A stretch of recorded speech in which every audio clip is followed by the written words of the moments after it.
মুর্শিদাবাদ নানা ঐতিহাসিক জায়গার সাথে সাথে বিকেলবেলায় সময় কাটানোর জন্য দারুণ জায়গা রয়েছে একটি ঐতিহাসিক স্থান, যেখান থেকে শুরু হয়েছিল পলাশির যুদ্ধ, যেখান থেকে নবাব সিরাজদৌল্লা তার সেনাবাহিনীকে নিয়ে বেরিয়ে গিয়েছিলেন পলাশির উদ্দেশ্যে।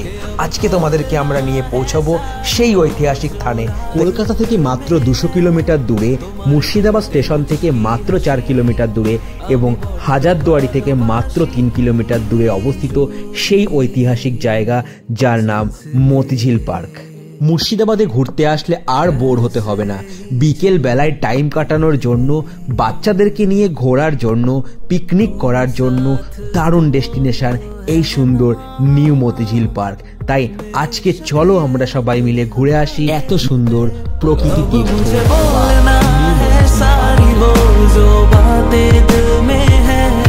তোমাকে চাইছি আরো বেশি, কি করে বলবো ভালোবাসি,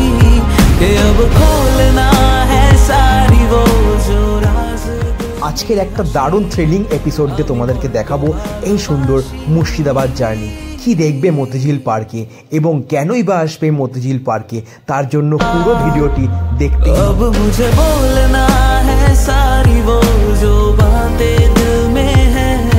তোমাকে চাইছি আরো বেশি, কি করে বলবো ভালোবাসি, कि अब खोलना है सारी वो जो राज दिल में है तुम्हारे टूटे। আমরা রয়েছি মুর্শিদাবাদের একটা ফেমাস জায়গা, বেস্ট ডেস্টিনেশন, যেটার নাম হচ্ছে মতিঝিল পার্ক।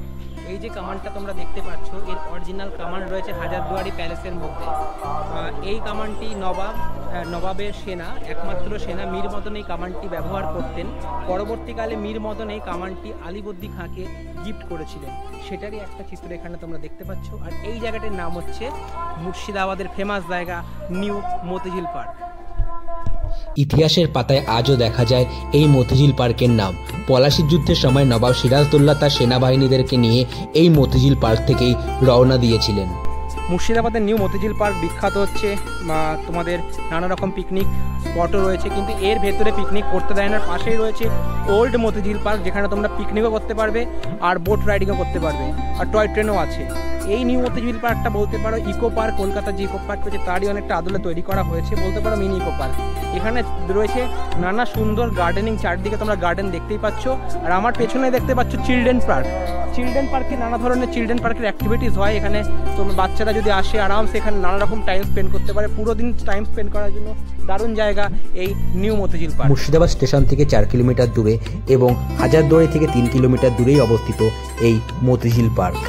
এই মতিঝিল পার্কটা হচ্ছে অ্যাকচুয়ালি নবাব আমলের নানা রকম স্থাপত্য ভাস্কর্য তোমরা এই মতিঝিল পার্কে দেখতে পাবে। এই মতিঝিল পার্কে হচ্ছে নবাবী আমলের অনেক কিছু এখানে এরা তুলে ধরেছে। আর এই মতিঝিল পার্কটা টোটালি হচ্ছে মানে তোমরা দেখতেই পাচ্ছ চারিদিকে কি সুন্দর একটা গার্ডেন টাইপের রয়েছে। এখানে সানরাইজ সানসেটের সময় দারুণ লাগবে। আর এই গঙ্গা এক সময় এই মতিঝিল পার্কের চারিতরফেই গঙ্গা ছিল, কিন্তু একটা সময় গঙ্গায় বালি চড় পড়ে গিয়ে মাঝখানে একটা বদ্বীপ টাইপের তৈরি হয়ে যায় এবং সেই বদ্বীপের মাঝখানেই হচ্ছে এই মতিঝিল পার্ক। চারিদিকে দেখতে পাবে, চারিদিকে খুব সুন্দর, এখানে কিন্তু লেক আছে, লেকের মাঝখানটায় ঠিক এই পার্কটা। তো তোমরা যদি কখনো মুর্শিদাবাদে আসো ডেফিনেটলি কিন্তু এই নিউ মতিঝিল পার্কটা। নবাব আমলের মতিঝিল পার্ক বিখ্যাত ছিল হচ্ছে গোলাপ ফুলের জন্য। তোমরা ভালো করেই জানো নবাব আমলে যেসব রানী ছিলেন তারা কিন্তু একটু রোমান্টিক ছিলেন, তাই সে কারণে গোলাপ ফুলের খুব চাষ হতো। যদি তোমরা কাঠগোলা বাগানের ভিডিওটা আমার দেখো, আমি ডেসক্রিপশনে লিঙ্ক দিয়ে দেবো, দেখে নিও।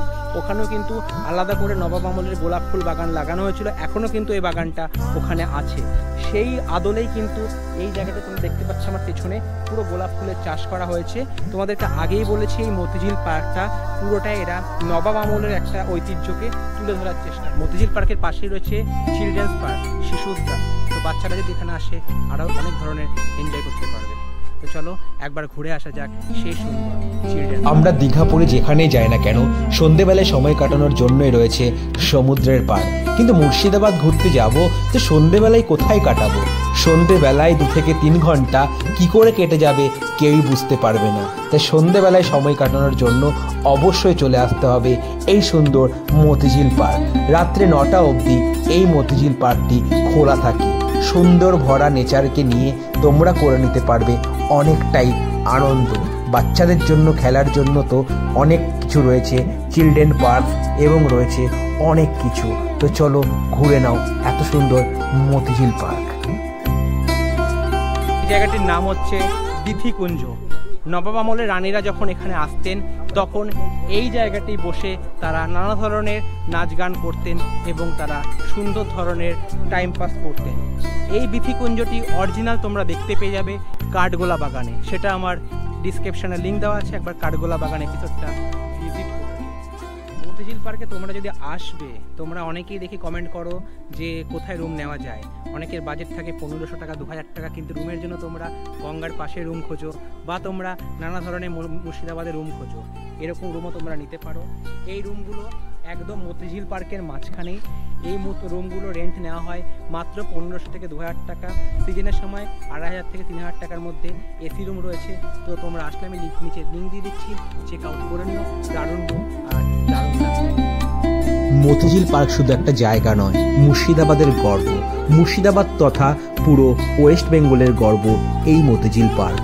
তাই মতিঝিল পার্কে তোমরা আসলে অবশ্যই বিকেল 4টের পরে এসো আর সুন্দরভাবে এনজয় করো তোমাদের কাছের মানুষের সাথে। এইবার তোমাদের সাথে আমরা শেয়ার করব মতিঝিল পার্কের ইতি কাহিনী। কি হয়েছিল সেই মতিঝিল পার্কে 1757 সালে 18ই আগস্ট বিকেল 5টার সময় কি বৈঠক ঘটেছিল, কেন মতিঝিল পার্কে সিরাজদৌল্লা মির্জাফরকে নিয়ে পৌঁছেছিল। তো তোমরা দেখো সেই মতিঝিল পার্কের ইতি কাহিনী। 1757 সালে পলাশী যুদ্ধের সময় 29শে জুন রাত্রে 8টায় এই মতিঝিল পার্ক থেকেই নবাব সিরাজদৌল্লার বাহিনী এখান থেকে বেরোয় পলাশীর যুদ্ধের জন্য। কাটোয়া হয়ে তারা পৌঁছায়, গঙ্গা পার হয়ে, ভাগীরথীর এপারে রয়েছে পলাশী, ভাগীরথীর ওপারে রয়েছে কাটোয়া। কাটোয়া পার হয়ে তারা পৌঁছে যায় পলাশীতে এবং পলাশীতে তারা পৌঁছায় সকাল 8টার সময়। এই পুরোটি রয়েছে এই পলাশীর যুদ্ধটি, যেটি ইস্ট ইন্ডিয়া কোম্পানি সাপোর্ট করেছিল, যেটার ফাইন্যান্সিয়াল সাপোর্ট সেটা টোটালি করেছিল ইস্ট ইন্ডিয়া কোম্পানি, এবং মির্জাপুরের তত্ত্বাবধানে এই পলাশীর যুদ্ধটি হয়। এই পলাশীর যুদ্ধের সময় 15,000 ঘোড়া এবং 35,000 পদাতিক বাহিনী, 53টি কামান, 50 জন ফরাসি গোলন্দাজ নিয়ে সিরাজের সেনাবাহিনী গঠিত হয় এবং সেটি পৌঁছে যায় পলাশীতে। এখান থেকে মাত্র 35 কিলোমিটার দূরে যেখানে পলাশীর যুদ্ধ হয়। এখন হয়তো সেখানে তার কিছু অস্তিত্ব নেই, এখন সেই পলাশীর যুদ্ধের জায়গাটি টোটালি রয়েছে আমবাগানে ভর্তি। এটা হচ্ছে জেট্টি ঘাট, মানে এখান থেকেই বোটিং করানো হয়। এখন অ্যাকচুয়ালি ট্যুরিস্ট এই সময় কম থাকে, সে কারণে মনে হচ্ছে এখানে বোটিং করানো হচ্ছে না, বাট এখানে তোমরা পুরোটাই দেখতে পাচ্ছ। এই পুরো এরিয়াটা, মানে এই পুরো পার্ক যেটা দেখাচ্ছি তোমাদেরকে, পুরোটা কিন্তু এই তোমরা যে লেকটা দেখতে পাচ্ছ, লেকের মাঝখানে কিন্তু পুরো পার্কটা। চারিদিকে তুমি যেদিকে যাবে পার্কে, চারিদিকে তুমি লেক দেখতে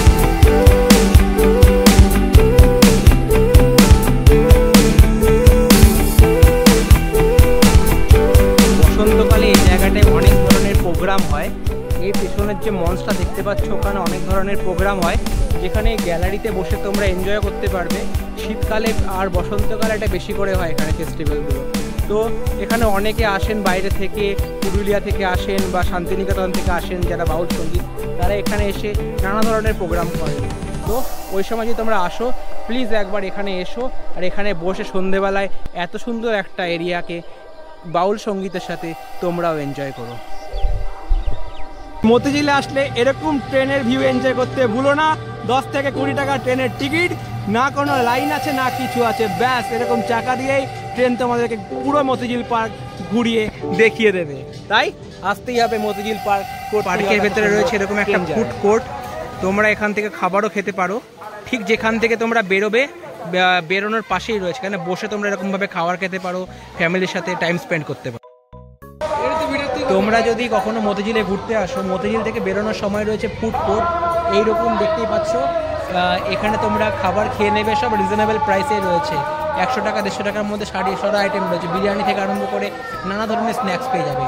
আর এখানে ফ্যামিলির সাথে বসে খুব ভালো একটা জায়গা টাইম স্পেন্ড করার জন্য। আমাদের এই মতিঝিল ব্লগটা কেমন লাগলো কমেন্টসে জানিও। এখানে আর কিছু দেখানোর নেই, এখানে ড্রোন শট অ্যালাউড নেই, তাই তোমাদেরকে ড্রোন শট দেখাতে পারলাম না। এই মতিঝিল ভিডিও থেকে আমরা আমাদের মুর্শিদাবাদ এপিসোড এখানেই শেষ করছি। যদি তোমাদের ভালো লেগে থাকে লাইক করো, কমেন্টস করো, বাকি বন্ধুদের সাথে শেয়ার করে দিও। তাহলে তারা যখন এখানে আসবে তো তারা আরও ভালোভাবে তারা ঘুরতে পারবে। আর একটাই কথা, মুর্শিদাবাদে আসলে সন্ধেবেলায় 5টার পরে এই মতিঝিল পার্কটা এনজয় করতে ভুলো না। রাত্রেবেলায় 8টা অবধি এই মতিঝিল পার্ক খোলা থাকে, সকালবেলায় 11টার সময় ওপেন হয়ে যায়। দারুণ জায়গা, দারুণ ডেস্টিনেশন, একটা দারুণ এন্টারটেনমেন্ট। আজকের ভিডিওটা বেশিক্ষণ বাড়াচ্ছি না, এখানে শেষ করছি। চলো tata, bye, take care from Murshidabad.